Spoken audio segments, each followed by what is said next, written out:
Picture 70,000 people, dressed in identical shawls, moving together as one mass of loyal followers behind a single man, described in precise, specific detail, 1,400 years before any of them were even born. Not a vague prophecy about many followers. An actual number, a specific city, a specific garment they'll be wearing. And you can go read the exact hadith describing it right now, in Sahih Muslim, one of the most authenticated books in all of Islamic scholarship. Before we go any further, I want to be completely transparent about where this information comes from, because a topic like this can easily slide into speculation if you're not careful. What we're covering today is built primarily around one specific, extremely well-authenticated hadith, narrated by the companion Anas ibn Malik, recorded as hadith number 2944 in Sahih Muslim. This hadith has actually been studied closely by hadith scholars specifically because of how strongly it's transmitted. It doesn't just appear once through a single chain of narrators, it's independently corroborated through multiple separate chains, including one preserved in the Musnad of Imam Ahmad ibn Hanbal, passed down through a completely different route of narrators than the one recorded by Muslim. When you find the same historical report surviving through multiple independent chains like that, reaching back to the same original companion, it gives scholars significantly more confidence in its reliability. So what you're about to hear isn't guesswork stitched together from vague implications. It's one of the most specific, most concretely worded prophecies in the entire body of End Times hadith. Here's what the hadith actually says, in the Prophet's own words as preserved by Anas ibn Malik. He said that Dajjal will be followed by 70,000 Jews from Isfahan, and that they will be wearing a specific type of garment. The Arabic word used is tayalisa, which refers to a particular kind of shawl or mantle. If you look across different English translations of this same hadith, you'll actually notice some variation in how that garment gets described. Some translations render it as Persian shawls, others describe it as robes of green-colored satin, and still others translate it as dark cloaks. That variation isn't a sign of confusion or unreliable transmission. It reflects genuine, honest scholarly disagreement over the most precise way to translate a specific historical term for clothing that isn't in common use anymore, the same way translating certain specialized garments from any ancient language into modern English can produce slightly different word choices depending on which historical dictionary or regional tradition a translator is drawing from. What every version agrees on, without exception, is the core detail: 70,000 people from Isfahan, wearing a distinctive uniform style of garment, marching in unison behind Dajjal. Now, why does the garment detail matter at all? Think about what it's actually communicating. This isn't describing 70,000 individuals who happen to end up on the same side by coincidence. It's describing something that looks organized, coordinated, almost like a uniform, the kind of visual detail that tells you these people are moving as a unit, recognizable at a glance, bound together not just by belief, but by appearance. When you picture that scene, 70,000 people in matching shawls, moving as a single mass behind one man, it starts to feel less like a vague spiritual metaphor and more like an actual visible, describable event, exactly the kind of concrete detail we've seen running through every other authentic hadith on this channel about Dajjal. Nothing about how he's described operates in the abstract. He has a specific face, a specific number of days, and now a specific description of exactly who marches behind him. Let's talk about Isfahan itself, because the specificity of that location is genuinely significant. Isfahan is a real major city located in what is now central Iran. Historically, it sat along key trade and cultural routes through Persia, and for centuries it was home to a substantial and well-documented Jewish community, one of the oldest and most established Jewish population centers anywhere in the Persian world. This wasn't some obscure, forgotten town the Prophet randomly named. It was a genuinely significant regional center, and naming it specifically, rather than simply saying from the East or from Persia in general terms, adds a level of geographic precision that stands out compared to a lot of other end times narrations, which tend to speak in broader, less pinpointed terms. And here's something genuinely fascinating that connects directly to this hadith, sitting right at the intersection of religious history and documented historical record. Centuries after the Prophet passed away, in the 8th century of the Common Era, a man named Abu Isa al-Isfahani emerged from that exact same city, Isfahan, and declared himself a prophet within the Jewish community. This isn't a religious legend passed down through oral tradition. This is a documented historical figure, recorded across multiple independent sources, both Islamic and Jewish, from that era. Abu Isa gathered a substantial following, launched an actual armed uprising against the ruling Islamic authorities of the time, and was eventually killed in battle near the city of Ray, in what's now northern Iran. Historians studying this period consider him one of the most significant messianic Jewish claimants to appear anywhere between the Bar Kokhba revolt in the 2nd century and the far more widely known case of Sabbatai Zevi in the 17th century. Now, I want to be very careful and precise about how I frame this connection, because it would be easy to overstate it. Islamic belief holds that Dajjal himself is not yet active in the world. The hadith of Tamim al-Dari, which we covered in an earlier video, describes him as currently imprisoned, chained, and waiting, not walking free somewhere in history already. So Abu Isa al-Isfahani was not Dajjal. Nobody serious is claiming that. But what's genuinely notable, and what several scholars and historians studying this period have pointed out, is how strikingly the historical memory of that 8th century episode echoes the specific language of this hadith, a charismatic messianic claimant emerging from that exact city of Isfahan, drawing together a devoted armed following.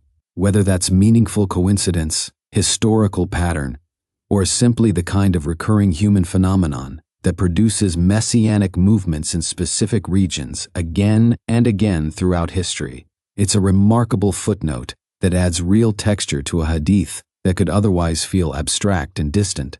Let's talk about why this detail, specifically identifying Jews of Isfahan as forming this group of 70,000, matters to address directly and carefully, because it's a detail that has, unfortunately, been misused by some people online to promote broad, sweeping hostility toward an entire religious group. That is not what serious Islamic scholarship teaches from this hadith, and it's worth being explicit about that.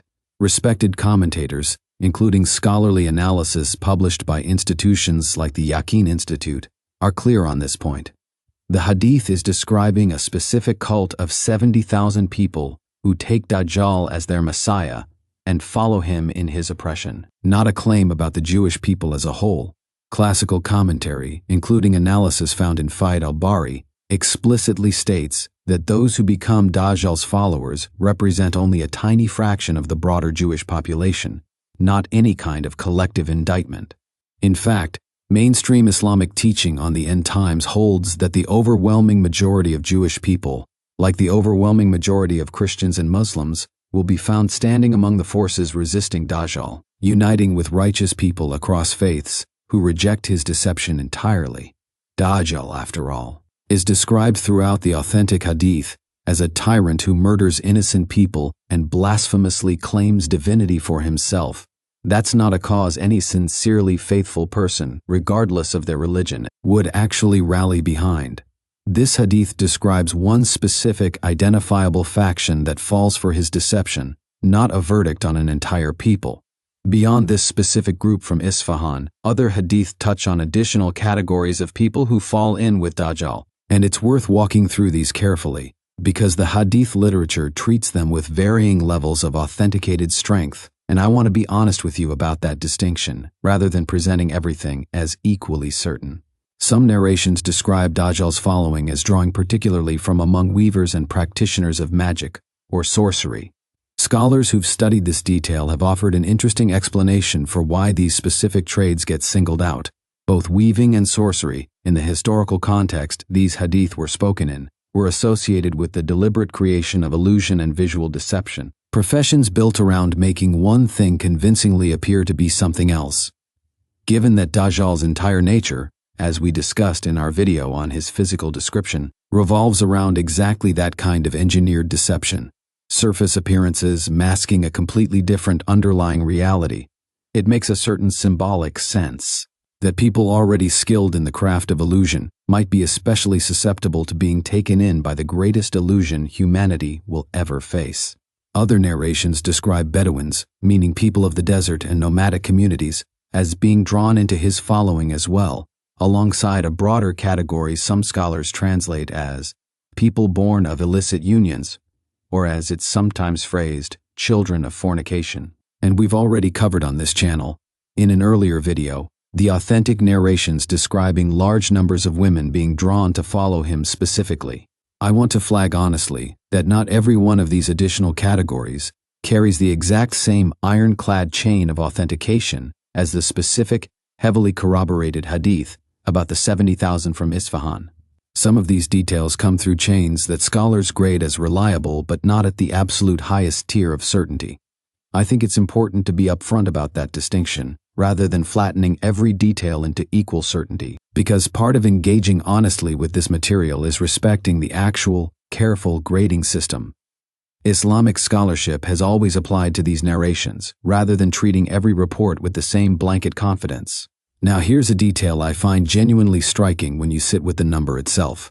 70,000 appears elsewhere in completely different, unrelated hadith describing something entirely opposite in nature. There's a well-known authentic hadith describing 70,000 people from this ummah who will enter paradise without any reckoning or questioning at all, due to the strength and purity of their faith. Think about that contrast for a moment. The exact same number, 70,000, used in one authentic hadith to describe a group entering the highest reward through unwavering faith, and in another authentic hadith to describe a group marching in matching shawls behind the greatest deceiver humanity will ever face. I don't think that's some kind of hidden numerical code we're supposed to decode. Hadith scholars don't treat it that way, and neither should we, but it's a genuinely powerful reminder that the exact same number of human beings can end up on completely opposite ends of the moral and spiritual spectrum, depending entirely on where their conviction is actually placed. 70,000 people fully devoted to truth. 70,000 people fully devoted to deception. The number tells you nothing about which side is right, only the object of that devotion does. And that observation actually leads to what I think is the single most important lesson sitting underneath this entire hadith. 70,000 is not a small number. It's not a handful of confused, isolated individuals easily dismissed as outliers. It's a massive, coordinated, visually unified body of people, all moving in the same direction, all wearing the same garment, all convinced enough in what they're following to commit themselves entirely to it. And I think that's precisely the point the Prophet was making sure to communicate in advance, that when Dajjal actually appears, the sheer scale of people rallying behind him is going to look, on its own, like a form of legitimacy. 70,000 identically dressed followers marching together creates an overwhelming visual and psychological impression of strength, unity, and validated truth. It's the kind of image that would make an unprepared observer think, surely this many people wouldn't all be wrong at once. Surely conviction on this scale means something. But that is exactly the trap this hadith was given to help dismantle in advance. Numbers were never the measure of truth in Islamic teaching, and this hadith is a direct, concrete illustration of why. Being surrounded by an enormous, visually unified, seemingly unshakable crowd of believers proves absolutely nothing about whether what they believe is actually correct. Throughout Islamic history and scripture, this exact principle repeats again and again. Prophets standing nearly alone against overwhelming numbers of people convinced they were wrong, truth never once being determined by a head count. And here, in this specific hadith about Dajjal, that same principle gets applied directly to the greatest trial the world will ever face.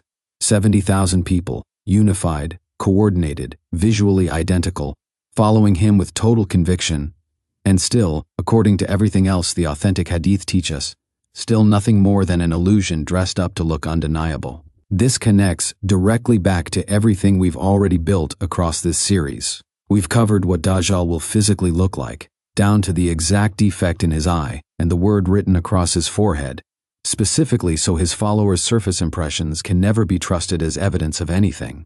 We've covered how the 40 days he spends on earth will bend and distort even time itself, and how what looks like reward and blessing under him will actually be nothing of the sort. And now we've covered how even the sheer scale of people following him, an enormous coordinated body of 70,000 human beings dressed in matching garments, marching with total conviction, carries absolutely no weight as evidence either. Every single layer of this story, piece by piece, methodically strips away the different ways a person might be tempted to justify following him. Not his appearance, not his apparent miracles, not the overwhelming number of people standing beside him, none of it. The only thing left standing, the only thing that actually holds up under every single test this hadith tradition builds, is the specific knowledge handed down in advance, carried forward for 14 centuries, still sitting right here, available to anyone willing to actually learn it. There's something worth sitting with in just how deliberate this all feels, when you step back and look at the complete picture we've assembled across this series. A companion asks a straightforward, practical question about prayer during a distorted day, and receives a precise, structured answer. A boy in Medina generates genuine uncertainty, even among the Prophet's own companions, and the Prophet responds with careful testing rather than snap judgment.